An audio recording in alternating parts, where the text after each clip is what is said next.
এবার যে আলোচনা সেই আলোচনাতে যুক্ত করে নিচ্ছি শফির আলম চৌধুরী নাদিলকে। তিনি এমপি, সাংগঠনিক সম্পাদক বাংলাদেশ আওয়ামী লীগ, এবং আরও যুক্ত হচ্ছেন শহীদুদ্দিন মাহমুদ স্বপন। তিনি সাধারণ সম্পাদক জাতীয় সমাজতান্ত্রিক দল জেএসডি এবং গণতন্ত্র মঞ্চের কেন্দ্রীয় নেতা। আপনাদেরকে স্বাগত জানাচ্ছি আলোচনায়। এবং যে আলোচনা সেটি হচ্ছে গিয়ে সাবেক সেনাপ্রধানের উপর যুক্তরাষ্ট্রের নিষেধাজ্ঞা এসেছে। সেই নিষেধাজ্ঞা প্রসঙ্গে রাজনৈতিকভাবে যেমন বক্তব্য আছে, অন্যদিকে আমরা দেখলাম পররাষ্ট্রমন্ত্রী বলেছেন যে এই নিষেধাজ্ঞাটি একেবারেই তার ব্যক্তিগত দায়ে আসা। সেই আলোচনায় মূলত আসলে থাকতে চাই। প্রতিবেদন একটি আছে, দেখি। ঝিনাইদহ সদর 4টি ইউনিয়ন, কালীগঞ্জ উপজেলায় 11টি ইউনিয়ন ও ঝিনাইদহ 4 আসনের সরকার দলীয় সংসদ সদস্য আনোয়ারুল আজিম আনা গেল 12 মে ভারতে যান। 14 মে থেকে তার কোনো হদিস পাচ্ছিল না পরিবারের সদস্যরা। এই ঘটনায় ভারত কেন বাংলাদেশ সরকারকে কোনো তথ্য দেয়নি তা নিয়ে দুই দেশের কাছেই প্রশ্ন তোলেন বিএনপির মহাসচিব। বাংলাদেশের সাধারণ নাগরিক নয়, একজন তাদের তথাকথিত সংসদ সদস্য বিদেশে গিয়ে নিখোঁজ হয়ে গেলেন, তার কোনো খবর তারা দিতে পারলেন না পারলেন বাংলাদেশ সরকার, না পারলেন বন্ধু রাষ্ট্র তাদের ভারত। তো আমরা কি মনে করবো যে এটার একমাত্র লক্ষ্য হচ্ছে দুর্নীতি করা, টাকার পাহাড় তৈরি করা, বিদেশে পাঠানো। ওইটারই কোনো ঘটনা কিনা আমরা জানি না। আর কি গোটা জাতির আত্মা তারা ধ্বংস করে দিয়েছে, এটাকে বিক্রি করে দিয়েছে দেশটাকে, এবং এটা একটা পরনির্ভরশীল নতজানু রাষ্ট্রে পরিণত হচ্ছে। নয়াপল্টনে দলের যৌথ সভা শেষে বিএনপির মহাসচিব দাবি করেন আওয়ামী লীগ সরকার দেশকে বিশ্বের কাছে একটি দুর্নীতিগ্রস্ত দেশ হিসেবে প্রতিষ্ঠিত করেছে। আজকে বাংলাদেশেই দেখুন কত বড় লজ্জার কথা, সেইম যে আজকে সাবেক সেনাপ্রধানকে আমেরিকা থেকে স্যাংশন দেওয়া হয়েছে, যেটা আমাদের জন্য জাতির জন্য অত্যন্ত লজ্জাকর। যেটা দায়ী সম্পূর্ণ হয় সরকার, এই সরকার শাসক গোষ্ঠী, তারা সেনাবাহিনীকে অন্যায়ভাবে ব্যবহার করার চেষ্টা করার কারণেই আজকে এই ঘটনাটা ঘটেছে। আমি আগেই বলেছি এটার জন্য দায়ী সম্পূর্ণভাবে এই শাসক গোষ্ঠী সরকার, তারাই তাদেরকে কাজে ব্যবহার করেছে। সেই জন্যই আপনারা এদেরকে সরিয়ে দেওয়া ছাড়া, জনগণের সরকার প্রতিষ্ঠা ছাড়া কোনো বিকল্প নেই, ওটাই একমাত্র পথ। এদিকে ছাত্রদলের সাবেক সভাপতি কাজী রওনাকুল ইসলাম শ্রাবণের উপর হামলার ঘটনায় জড়িতদের বিচারের দাবিতে নয়াপল্টনে দলীয় কার্যালয়ের সামনের সড়কে মিছিল সমাবেশ করেছে ছাত্র দলের নেতাকর্মীরা। শফিক আহমেদ, 71, ঢাকা। প্রতিবেদনটি দেখে নিচ্ছিলাম, এবং সেই প্রতিবেদনের পাশাপাশি যদি আমরা সংবাদ মাধ্যমগুলোর দিকে তাকাই, সেখানে আরও স্পষ্ট করে যেটি বলা হয়েছে যে মার্কিন পররাষ্ট্র দপ্তরের থেকে যেটি এসেছে, নিষেধাজ্ঞার ফলে আজিজ আহমেদ এবং তার পরিবারের সদস্যরা সাধারণভাবে যুক্তরাষ্ট্রে প্রবেশের অযোগ্য, এবং সেখানে দুর্নীতির প্রসঙ্গটি উঠে এসেছে। দুর্নীতির সঙ্গে জড়িত থাকার অভিযোগে অবসরপ্রাপ্ত জেনারেল আজিজ আহমেদের উপরে নিষেধাজ্ঞা এসেছে। কিন্তু তার প্রেক্ষিতে আজিজ আহমেদ বলেছেন যে পুরো অভিযোগই অসত্য, এবং তিনি রীতিমতো চ্যালেঞ্জ ছুড়ে দিয়েছেন সীমান্তরক্ষী বাহিনীর প্রধান হিসেবে বা সেনা প্রধান হিসেবে তিনি কোনো দুর্নীতি করেছেন এমন প্রমাণ করতে পারলে যে কোনো পরিণতি তিনি মেনে নেবেন, তিনি চ্যালেঞ্জ দিয়েছেন। সেখান থেকে আসলে আলোচনাটি শুরু করতে চাই।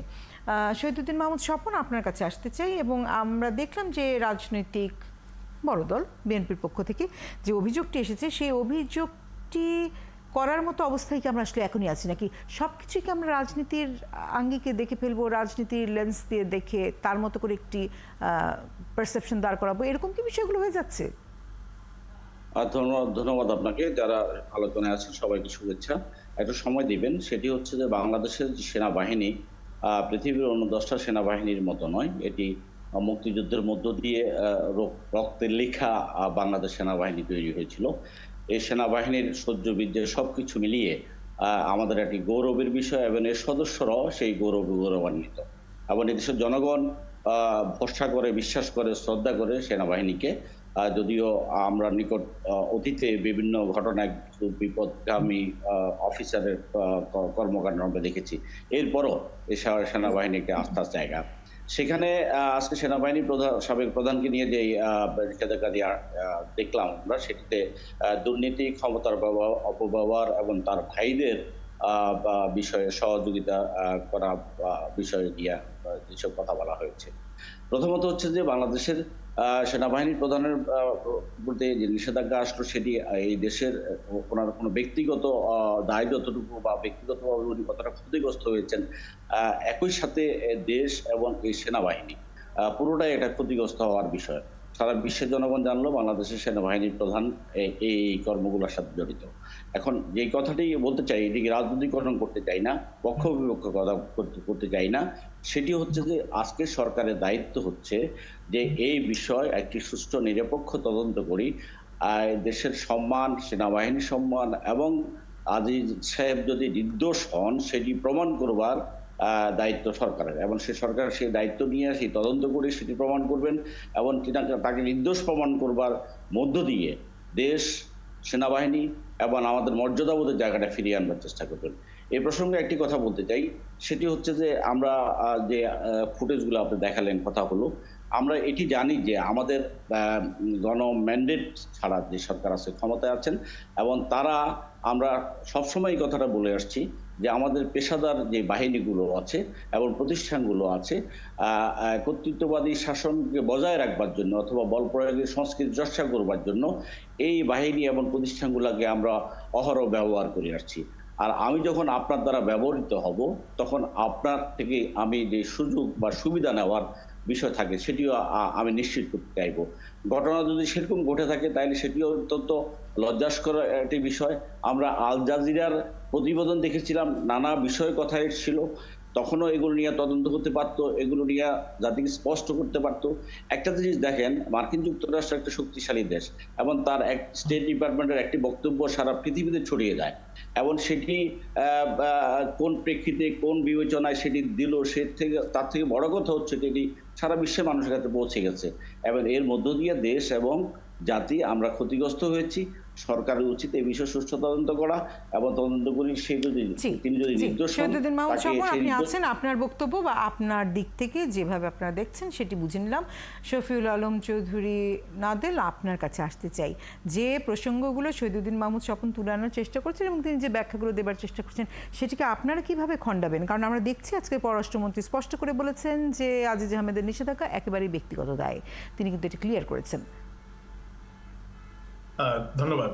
দেখুন, প্রথমত বিষয়টা আজিজ সাহেবের এটা আসলে একান্ত ব্যক্তিগত তার বিষয়। তারা ভিসা নীতিতে যে কথাগুলো বলেছেন বা তার বিষয়ে যে মার্কিন স্টেট ডিপার্টমেন্ট থেকে এসেছে নির্দিষ্ট করে তারা বলেছে, কিন্তু এটা আমি মনে করি ওনারা কোন তথ্যের ভিত্তিতে সেটা করেছেন, নিশ্চয়ই তাদের কাছে সেই তথ্য উপাত্ত হয়তো আছে, তারা সেটা সরকারকে দিবেন কি দিবেন না সেটা হয়তো তারাই নির্ধারণ করবেন। তো আমি মনে করি যে তাদের কাছে যদি সুনির্দিষ্ট কোনো তথ্য থেকে থাকে তারা সরকারকে দিতে পারেন, এবং সরকার তখন অবশ্যই এই বিষয়টা নিয়ে যদি আইনানুগ পদক্ষেপ না নেয় সেটা সরকারের উপরে আসবে। তবে তাদের এই পশ্চিমাদের অনেক বিষয়ই এক পেশে থাকে। আমরা দেখেছি তাদের রুচি এবং তাদের পছন্দ অপছন্দ অনুযায়ী তারা বিভিন্ন সিদ্ধান্ত নিয়ে থাকেন। এটা এই ধরনের কোনো সিদ্ধান্ত কিনা জানি না। আর স্বপন ভাই যাতে কথাটা বললেন, তারা বেশ কিছু নতুন নতুন কথা, আসলে বাংলা শব্দ ইদানিং নয়, এই তাদের কাছ থেকে এইগুলো আসছে, কর্তৃত্ববাদী সরকার, রাতের সরকার। এগুলো উনাদের যে পছন্দের দল বা জোট, উনারা যখন ক্ষমতায় ছিলেন উনারা কি করেছিলেন? উনারা কি একদম একটি সুন্দর, সুষ্ঠু এবং গণতান্ত্রিক সমাজ যেটা বিনির্মাণ করার জন্য, বিকশিত করার জন্য সেই পরিবেশটা কি তারা রেখেছিলেন? তখন তারা ব্যবসায়ীদেরকে যেভাবে নির্যাতন করেছেন, পেশাজীবীদেরকে নির্যাতন করেছেন, রাজনীতিবিদদেরকে তো নির্যাতন কিভাবে করেছেন, এমনকি শিক্ষকদেরকে আমরা দেখেছি ঘরে ঢুকে কিভাবে মাথায় বন্দুক ঠেকিয়ে তাদেরকে হত্যা করা হয়েছে। সংখ্যালঘুদেরকে যে নির্যাতনগুলো তারা করেছিলেন সেই কথাগুলো তারা ভুলে এখন কর্তৃত্ববাদী সরকার বা বিভিন্ন, আসলে আমাদের অনেক বাম বন্ধুরা আছেন যারা বিবৃতি এবং কথামালার যে রাজনীতিতে বিশ্বাস করেন, সেই শব্দগুলো এখন আমাদের এই নেতারা এখন তারা তাদের ঠোঁটে তুলে নিয়েছেন, এবং তারা জনগণের প্রকৃত সমস্যা বা কিভাবে এই যে দেশটার উন্নয়নে ভূমিকা রাখবেন সেই বিষয়টা তাদের বিবেচনায় না রেখে তারা প্রতিনিয়ত সরকারকে কিভাবে ছোট করা যায়, সমালোচনার মধ্যে নিয়ে আসা যায়, সেই কাজটা তারা করে যাচ্ছেন। আমি মনে করি তার বাইরেও অনেক ইস্যু আছে যেগুলো আমি মনে করি আমাদেরও নজর দেওয়া উচিত, আমাদেরও সেই বিষয়গুলো নিয়ে কাজ করা উচিত। এই জায়গায় যদি গঠনমূলক বা সত্যিকারের বিরোধী দলের ভূমিকাগুলো বিরোধী দল পালন করত, তাহলে জনগণেরও উপকার হতো। তারা কিভাবে সরকারকে হেয় করা যায়, সরকারের বিভিন্ন আমাদের সাংবিধানিক পদে যারা রয়েছেন তাদেরকে কিভাবে বিতর্কিত করা যায় বা সাংবিধানিক পদগুলোতে কিভাবে বিতর্কিত করা যায়, সেই কাজটাই তারা প্রতিনিয়ত অত্যন্ত সুচারুরূপে করে যাচ্ছে। জি, অনেক ধন্যবাদ। আমি এখানে একটু উল্লেখ করতে চাই যে মার্কিন পররাষ্ট্র দপ্তরের যে বিবৃতি, সেই বিবৃতিতে বলা হয়েছে আজিজ আহমেদ নিজের ভাইকে অপরাধমূলক কর্মকাণ্ডের জন্য জবাবদিহি এড়াতে সহযোগিতা করতে গিয়ে নিয়মতান্ত্রিক প্রক্রিয়ায় হস্তক্ষেপ করেন এবং এর মধ্য দিয়ে উল্লেখযোগ্য দুর্নীতিতে সম্পৃক্ত হন। তাছাড়া অন্যায়ভাবে সেনাবাহিনীর কাজ পাওয়া নিশ্চিত করার জন্য তিনি তার ভাইয়ের সঙ্গে ঘনিষ্ঠভাবে কাজ করেছেন এবং ব্যক্তিগত স্বার্থের জন্য, আবারও বলছি, ব্যক্তিগত স্বার্থের জন্য সরকারি নিয়োগের বিনিময়ে ঘুষ নিয়েছেন। এই বক্তব্যটি উঠে এসেছে। এই বক্তব্যের মধ্যে তো সম্পূর্ণরূপেই আজিজ আহমেদের ব্যক্তিগত বিষয়গুলো উঠে আসে। আমি কি বুঝতে ভুল করছি মামুন আব্দুল্লাহ? না, ঠিকই বলেছেন আপনি। আজকে তো আমাদের একজন পররাষ্ট্রমন্ত্রী নিজেই ক্লিয়ার করলেন যে এটি তার ব্যক্তিগত দায়। আপনারা জানেন যে মার্কিন যুক্তরাষ্ট্র শুধু বাংলাদেশ নয়, বিশ্বের অনেক দেশকে তাদের নিষেধাজ্ঞার আওতায় আনে। বিভিন্ন সময়ে বিভিন্ন পরিপ্রেক্ষিতে কারো কর্তৃকে তুলে নেয়, কারো কর্তৃকে নতুন করে আরোপ করে, এবং এগুলোর জন্য সুনির্দিষ্ট কারণও ব্যাখ্যা করে। আমরা জেনেছি, আপনারা দেখেন যে জেনারেল আজিজকে যখন স্যাংশনের আওতায় আনা হলো, তার আগে কিন্তু আমাদের রাষ্ট্রদূতকে জানানো হয়েছিল যে এই কারণে আমরা তোমাদের এই লোকটার বিরুদ্ধে স্যাংশন দিয়েছি। সেটা আমাদের মন্ত্রীরা পরদিন আমাদের ক্লিয়ার করেছেন। অর্থাৎ তারা স্পষ্ট, মার্কিন যুক্তরাষ্ট্র তাদের স্বার্থ বিঘ্নিত হয় এমন কোনো জায়গায় ডেফিনেটলি তারা চাইবে যে তাদের উপর নিষেধাজ্ঞা দিবে। এটা ব্যক্তি হতে পারে, প্রতিষ্ঠান হতে পারে। দেখুন, উনি কিন্তু সামরিক বাহিনী উপর করে নাই। আমাদের যে গৌরবোজ্জ্বল সেনাবাহিনী, আমাদের যে আজকে জাতিসংঘে যে সুনাম বয়ে আনছে, সারা বিশ্বের বাংলাদেশের সৈন্যদের অন্যরকম একটা কদর আছে, অন্যরকম একটা মর্যাদা আছে। উনি কিন্তু সেনাবাহিনীকে বলেনি, সেনাবাহিনীর প্রধান থাকা অবস্থা বলেনি। উনি যখন একজন মানুষ যখন অবসরে চলে যান, তখন ব্যক্তি ইন্ডিভিজুয়াল হয়ে যায়। ওনার এই অবসরকালীন যে সুবিধা ছিল সেটির সময় পার হয়ে গেছে। এখন উনি একজন সাধারণ নাগরিক। এখন মার্কিন যুক্তরাষ্ট্র যে ব্যাখ্যা দিয়েছে তাতে স্পষ্ট হয় তার ব্যক্তির দায়, এখানে রাষ্ট্রের দায় না, তার প্রতিষ্ঠান সেনাবাহিনীর দায় না। এটা খুব ক্লিয়ার। তাহলে ব্যক্তি যদি অন্যায় করে থাকে, তাহলে ব্যক্তিকে সেটার প্রতিবাদ করতে হবে এবং প্রয়োজনে ব্যক্তির পক্ষ থেকে সেটা উদ্যোগ নিতে হবে। এখানে রাষ্ট্রের কোনো দায় নেই। যদি রাষ্ট্রের দায় থেকেও থাকে, সেটি হচ্ছে গিয়ে এই ব্যক্তির এই ঘটনাগুলো থেকে থাকলে তাহলে কেন রাষ্ট্র সেটির ক্ষেত্রে খুঁজে বের করতে পারেনি, এবং যদি এখন খুঁজে বের করতে পারে তাহলে সেই পদক্ষেপ নেওয়া হবে। অন্যখানে তো আসলে রাষ্ট্রের দায় দেখছি না। উদিসা ইসলাম, আপনি কি মনে করছেন? দেখুন, এই স্যাংশন নিয়ে আমরা গত 2 বছর ধরেই কম বেশি আলোচনার মধ্যে আছি, এবং আলোচনার বারবারই যে জিনিসটা আসে যে যখন ব্যক্তি হোক বা প্রতিষ্ঠান হোক স্যাংশন আসছে আমেরিকার কাছ থেকে, তখন আমাদের মানে একতা বা ঐক্যবদ্ধ হওয়ার দরকার আছে কিনা। কিন্তু শুরু থেকেই দেখা যাচ্ছে যখনই কোনো রকম এরকম স্যাংশনের কথা আসছে, তখনই মানে বিরোধী দল এটিকে তাদের হাতিয়ার হিসেবে নিচ্ছে। এটি খুবই দুঃখজনক যে মানে সেনাবাহিনীর আজিজ আহমেদ তো বিএনপিরও আজিজ আহমেদ, এটি হচ্ছে সেনাবাহিনী তো সরকারের প্রতিষ্ঠান না। ফলে তারা কেন প্রত্যেকটা ক্ষেত্রে দেশকে রিপ্রেজেন্ট না করে বিরোধী একটা অবস্থান নিচ্ছে, এটি আমার প্রথম থেকে বোধগম্য না।